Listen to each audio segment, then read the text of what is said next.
Remember the Xbox Live Arcade? That branding Microsoft had for digital-only games on the 360? It was an interesting thing that they eventually did away with once they started adding full retail games to download. And I remember when they started doing that. They tried to sell a digital copy of Call of Duty 3 for only $30. Why would you pay that when you can get it for $5 at GameStop? But I digress. Anyways, I thought we'd just go through a bunch of games, at least that I've played. So sorry if I missed a game you didn't play. But anyways, let's just start with the very first Xbox Live Arcade game that came out. Then we'll start jumping around from game to game randomly, and it'll be total chaos, because who needs to be prepared and organized for a video? So anyways, let's get into it. The very first Xbox Live Arcade game was Hexic HD. It was a game that was pre-installed with every 360, at least the earlier ones. I'm not sure about the later ones, to be honest.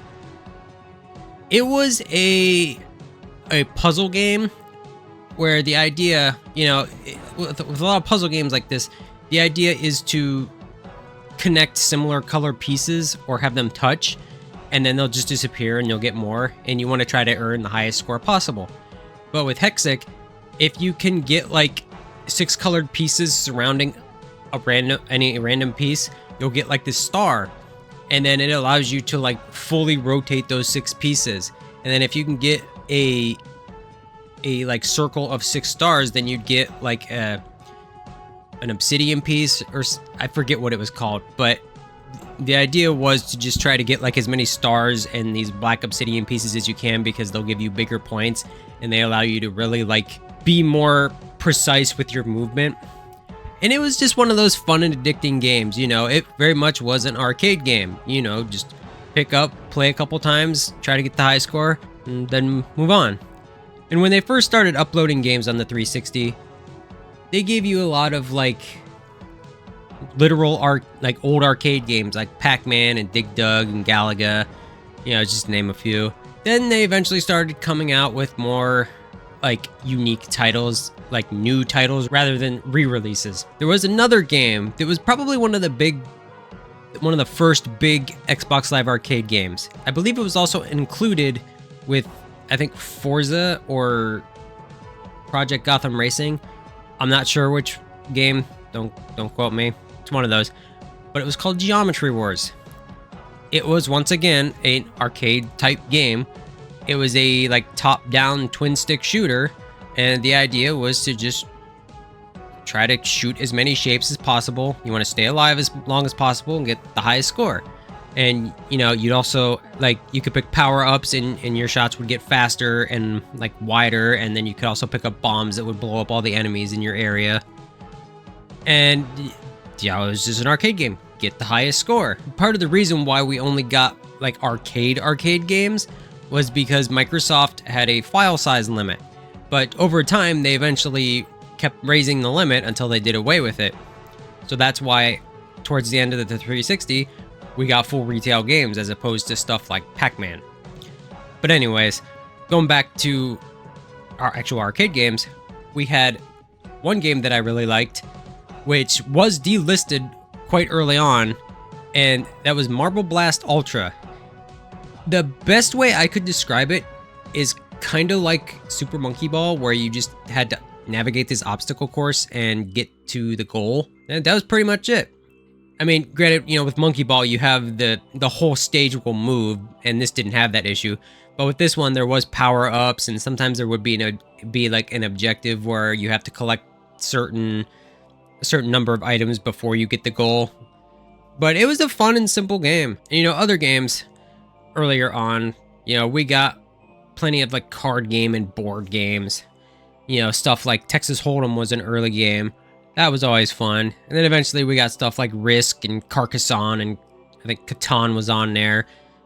Pretty sure Monopoly was on there as well. I know there was a full retail game of Monopoly, but another game, of course, probably one of the big Xbox Live titles, Uno.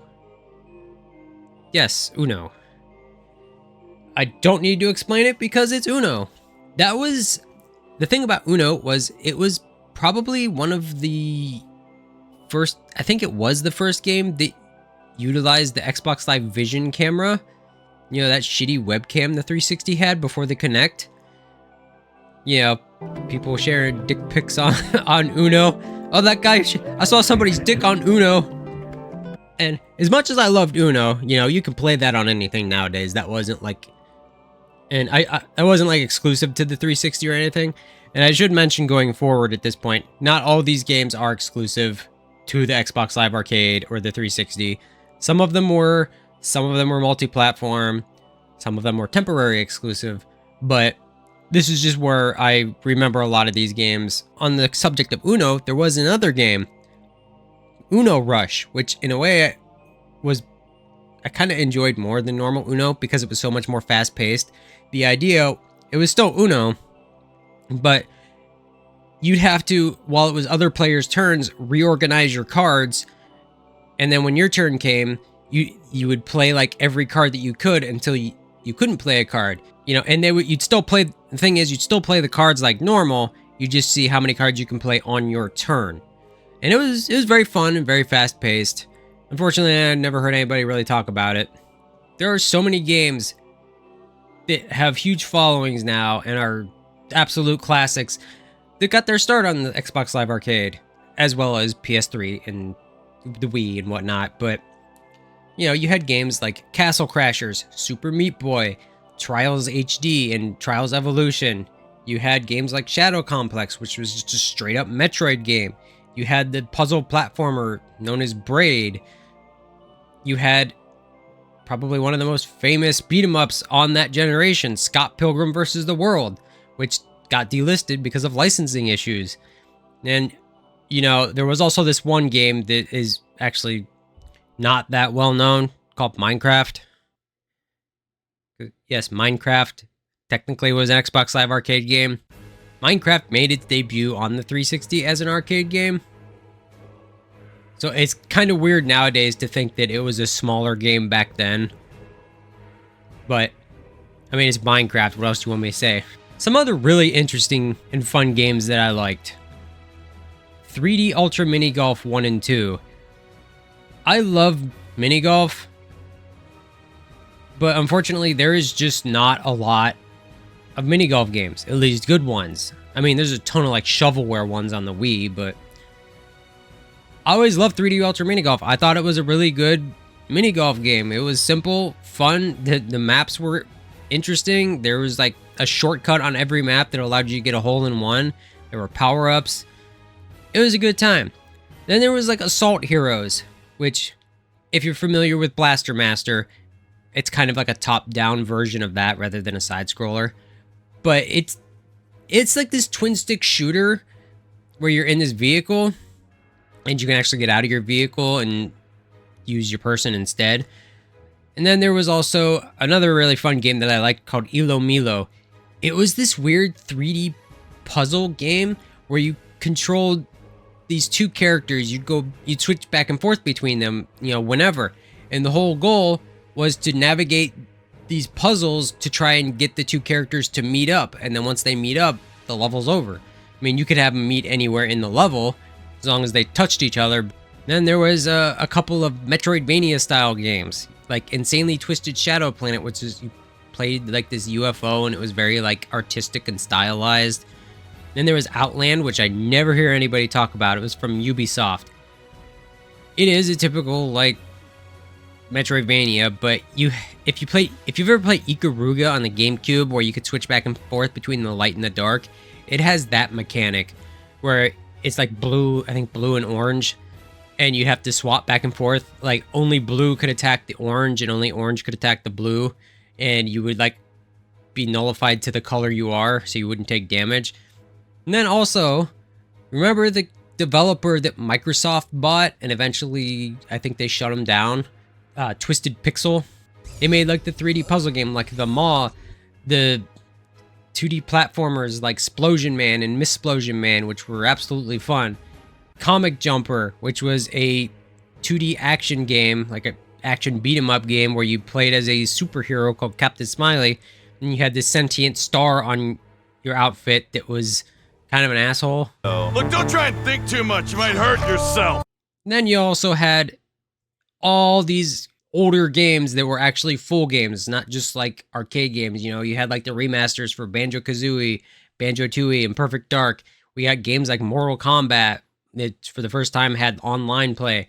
You had games like Doom, Symphony of the Night, all the Sega Genesis games. There were Dreamcast games like Sonic Adventure and Crazy Taxi. We even got a remaster of Nights into Dreams and Guardian Heroes from the Sega Saturn. Remember the Sega Saturn? Well, apparently Sega did during that era. There was plenty of other games too that were weird and obscure.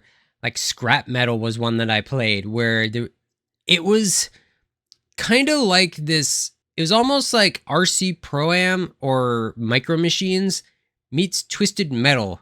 It's this weird like isometric car game where the idea was to just kill each other. Then there was another game called Small Arms, which I remembered fond of, but when I was recording footage, it wasn't as fun as I remembered. I remembered it being like a Smash Brothers style game, and it kind of is, but it's just not as fun as I remembered. You just these like animals that had like weapons on your arm. It was just beat shit out of each other. It was a fighting game. And there was Undertow, another kind of weird and obscure game where you were like underwater and you had to, the whole goal was to try to control these territories and eliminate all the enemy opponents. Feeding Frenzy was another like early Xbox Live game. It looks like such a kid's game because the whole goal is just you start off eating small fish and then you'll get bigger, then you eat the bigger fish, then you get bigger, then you eat the even bigger fish. It's very simple, but it was kind of fun and addicting. We got some amazing games like Mega Man finally made his return with Mega Man 9 and 10, which went back to the NES style. The addicting Peggle, where the whole goal was to just clear out all the orange pegs. It was one of those fun and addicting arcade games. Hydro Thunder Hurricane was another one. If you ever played Hydro Thunder on like the Dreamcast or 64 or PS1, it was a arcade racing game where the whole goal was to just pick up all the boosts you can and just boost nonstop. There was the like puzzle platformer Limbo that was like very dark and artistic. Remember the one Battlefield game, Battlefield 1943? It was that tiny game. You know, normally Battlefield games are like these big AAA titles, but they were like, nah, let's make this tiny one. We'll only include a couple maps with it. But it was fun for what it was. Then you had like Fruit Ninja Connect, which was an addicting Connect game. And of course you had some other random obscure games that I think people probably would forget about at this point. Like the 1 versus 100 game, you know, based on that game show. There's also the Doritos Dash of Destruction, Yaris, which was that really bad racing game. There was Totem Ball, which used the Xbox Live Vision camera. I don't remember anything about that, but I do remember it. But yeah, there was just so many Xbox Live Arcade games, and there were a lot of good ones, surprisingly. I mean, you had the random bad ones like Yaris, and the sad part is a lot of those games are lost to time now because Microsoft shut down the Xbox Live Arcade.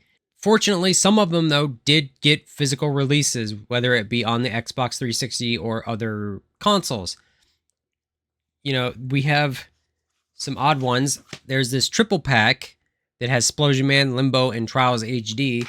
Sadly, Trials Evolution didn't get a physical release. That's like the one that didn't.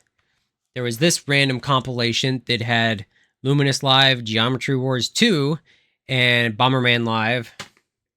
Then there was this weird compilation that had Pac-Man Championship Edition, which I forgot to mention in the video. This actually has a physical copy of the Xbox 360 Uno. It has Boom Boom Rocket, Feeding Frenzy, and Luxor 2. There have been plenty of games that have gotten physical releases outside of the 360s, like Shadow Complex got a re-release from Limited Run Games.